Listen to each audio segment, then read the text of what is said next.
Welcome back to Hope's Homemade Kitchen. Thank you for joining me today. We are going to make chocolate chip cookies today. And not just any chocolate chip cookies. We're making brown butter, the perfect cookie, chocolate chip cookies, and I'm using the America's Test Kitchen recipe. Let's get started and I'll show you the ingredients. The ingredient for the chocolate chip cookies, I'll be using all-purpose flour, regular sugar, brown sugar, semi-sweet chocolate chips, and I've also cut up some dark chocolate, like a dark chocolate bar in that. We'll be using an egg and an egg yolk, 14 tablespoons of unsalted butter, salt, baking soda, and vanilla. And I'm also weighing out these ingredients instead of doing the cup measurements, but I'll include both the measurements and the weights in the description box below, along with the recipe. Okay, the first step is to preheat your oven to 375 degrees. Line 2 baking sheets with parchment paper, so that's ready to go. And then here is the most important part of this recipe. We're going to brown our butter. So we have 10 tablespoons of unsalted butter. And I've used salted butter before. It's not that much difference. So if that's all you have on hand, go ahead and use salted butter. It's just fine.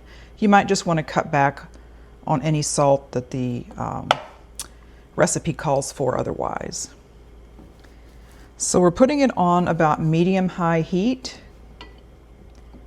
And you'll need to stay with this because butter browns and burns pretty quickly. So we're just going to let it melt and brown to a caramely color. This should take about 3 minutes. So see, it's already happening pretty quickly here. It melts pretty quickly.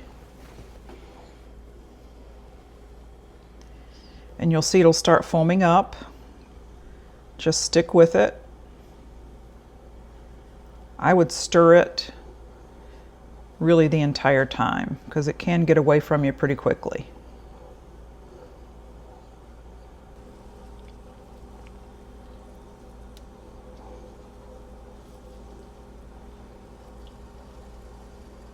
This is the step that'll give your chocolate chip cookies that nice chewy, caramely flavor mixed with the dark chocolate, brown sugar.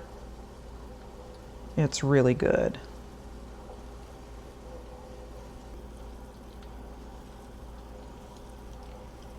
So you can see the milk solids are breaking down, and that's what's going to be browning.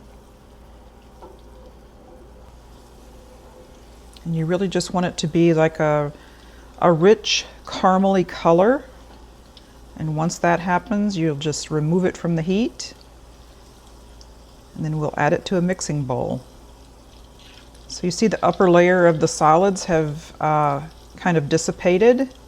That means it's getting down to business now, and it's gonna start browning. I can already smell kind of the nuttiness coming through. And that's what you want.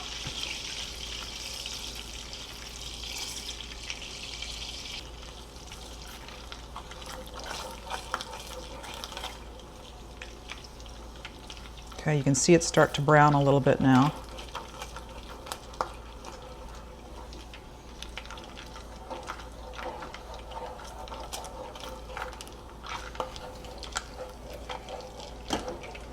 It's really best to do this in a stainless steel pan so you can see the level of brownness. I wouldn't recommend doing it in a darker non-stick pan because you're not really sure when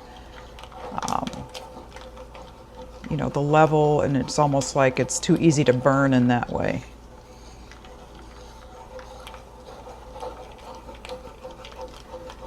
So see, it's really happening quickly now. I'm going to remove it from the heat.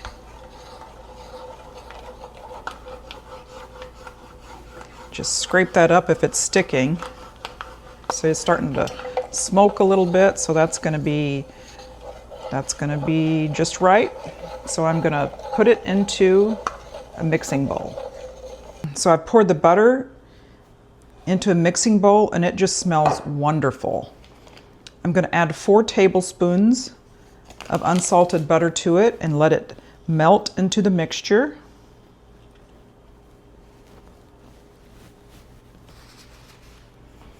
Okay, while that's melting a little bit, I'm going to take my flour,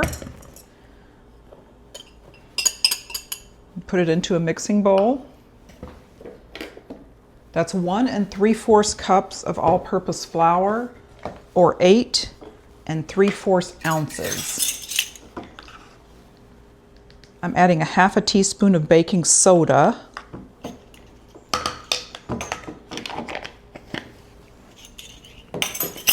And I'll mix that up. Just whisk it together until it's well incorporated.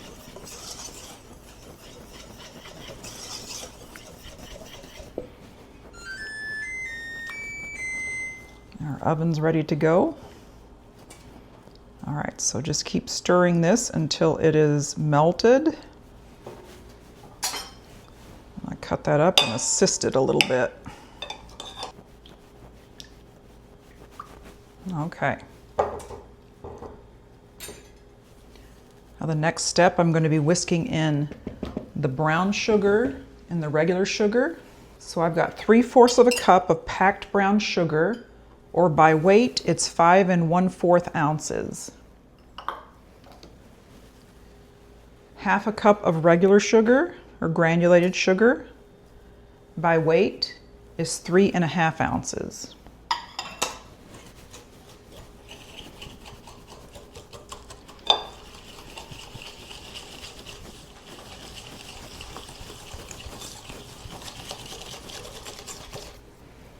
Okay, I'm going to add in the vanilla and the salt. 2 teaspoons of vanilla extract. And I'll have to show you sometime. I make my own vanilla, and just so it's more manageable, I take it from the large bottle and put it into one of these smaller bottles. But I'll do an episode at one point and show you how I make vanilla. All right, so that's 2 teaspoons of vanilla and 1 teaspoon of salt. And again, if you use salted butter, you can cut back on the salt a little bit. Maybe just put a 1/2 teaspoon in or something.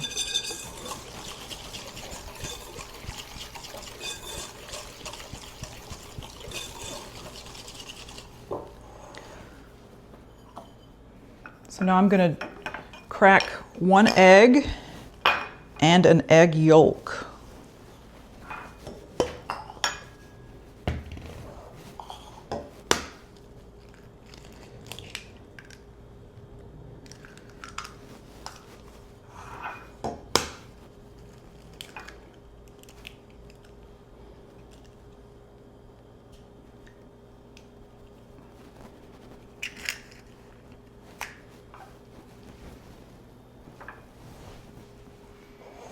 Okay, I'm going to whisk the egg and the egg yolk in.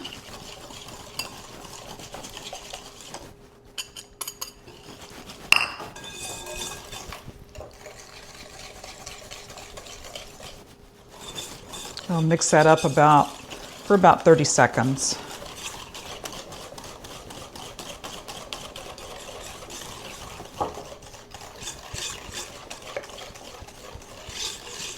Okay, the next part, I believe, is just a process of mixing so that it's incorporated well and the sugar granules are dissolved.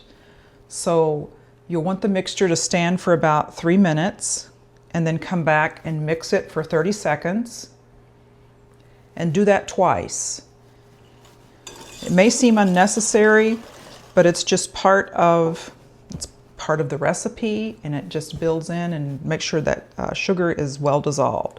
So I'm going to leave it for 3 minutes and then I'll come back and whisk for 30 seconds, and we'll do that twice. So while the mixture is resting, I wanted to show you, I had some So a total amount of chocolate, semi-sweet or bittersweet chocolate chips, 1 1/4 cups or 7½ ounces. I have a mixture here of semi-sweet chocolate chips, and I also have a dark chocolate bar that I chopped into relatively large, like a little bit larger than chocolate chip sizes. So between the chocolate chips and the chopped chocolate, it should give this cookie a really interesting flavor. And that's not part of the America's Test Kitchen recipe. So again, you can do certain things here as long as you keep within the measurements.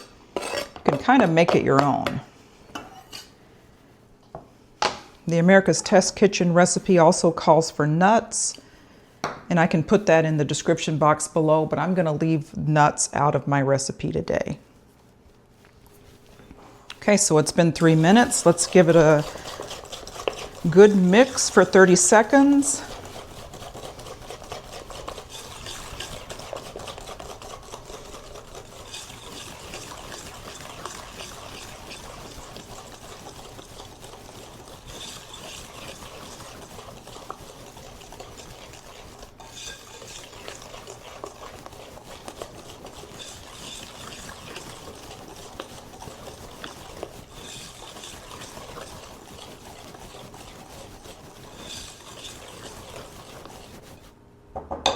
You see it's thickening up now.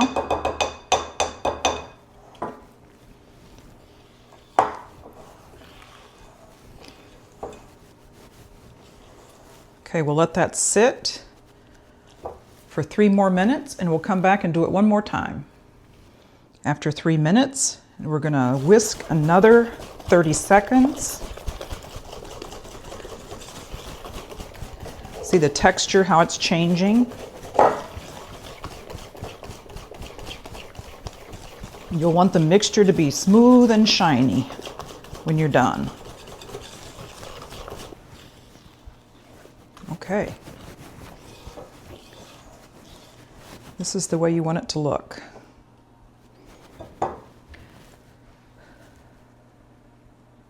Okay, now using a rubber spatula, I'm going to be stirring in the flour mixture just until it's incorporated. You don't want to overmix.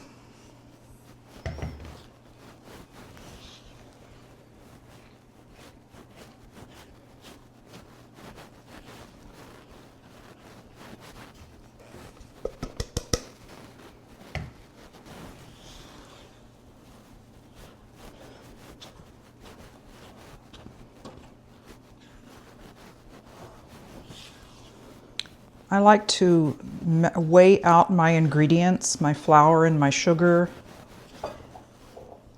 in this recipe in particular, because sometimes the flour measurements can be a little bit off and you can end up with a dough that's too stiff. If you measure it out by weight, it usually ends up working out better.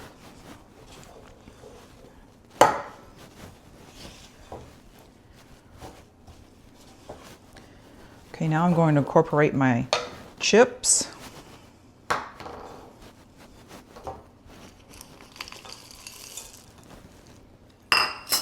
That's 1 1/4 cups of semi-sweet or bittersweet chips. And again, I've combined mine with a chopped up Trader Joe's dark chocolate bar along with Toll House chocolate chips to equal that weight. So it's got a lot of chips in there, as you can see, and that's just as mixed up as you're going to want it. So these are going to be very large cookies too. So measuring out 3 tablespoons, I'll show you kind of how it will look. It's going to actually be a very large ball of cookie dough. So that If you can see how big it is in the palm of my hand. That is a large cookie. And you can make these smaller, but this is just the way the recipe calls for it. They just would not have as much baking time.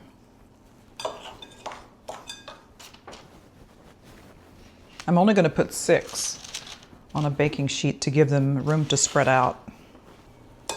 The recipe says 3 tablespoons of dough per cookie increases its crisp, chewy contrast. So the edges will be crispy,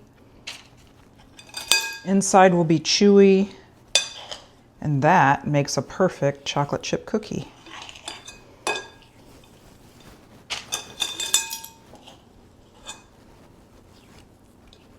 Now this recipe says it makes 16 cookies, so I may be making these a little too big.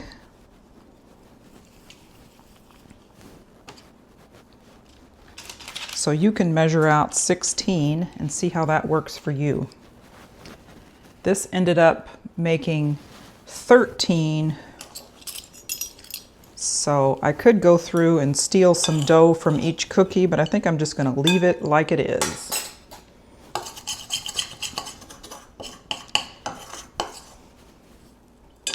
I don't mind large cookies. Okay, let's see if I can squeeze one more onto this. There we go. Bake cookies 1 sheet at a time until golden brown and edges have begun to set, but centers are still soft and puffy. 10 to 14 minutes. Rotating sheet halfway through baking. Okay. Maybe I will do just 1 sheet. Follow the recipe. Now for baking time, you'll want to consider your oven. Your oven may run a little warmer. I'm using a convection oven. So when I set my convection oven at 375 degrees, it automatically adjusts it to 350 because of the fan action. So I'm setting my timer for 10 minutes and I'll check on them and see if the edges are golden brown and the centers are soft and puffy. And if that's the case, I'll take them out. If not, I'll leave them for a couple more minutes. Okay, I pulled these out of the oven right at 10 minutes, and that seems to be about the right amount of time. The edges are golden brown, the centers are soft and puffy. And I'm gonna set that on a wire rack and let them cool. Okay, now the second batch is out of the oven. We'll let that one cool.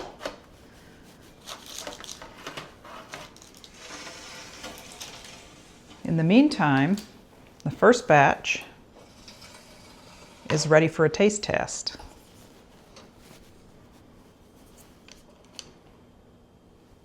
Look at that. The bottoms are nice and golden brown.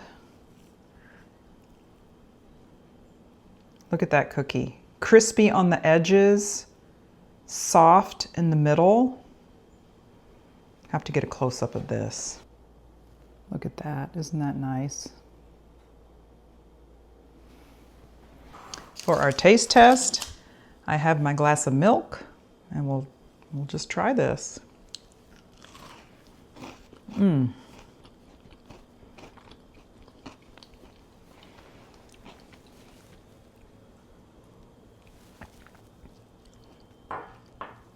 Just like the recipe said, it has a crispy outer edge, a very caramely flavor from the browned butter and brown sugar, and a soft, chewy interior. You really do have to make this. It's amazing. And again, they're large cookies. What you could do also, after you form the balls, you can freeze them for up to a month. And if you do that, when you can take them right out of the freezer, and instead of a 375 degree oven, you can do a 300 degree oven until the cookies are set about like this. So if you did that, You would need to cook those for about 30 minutes then. Thank you so much for joining me today on Hope's Homemade Kitchen. I do hope you will share this video with your friends and family. Share it on YouTube, like, subscribe, ring that bell for more videos. Thank you for joining me, and we'll see you next time.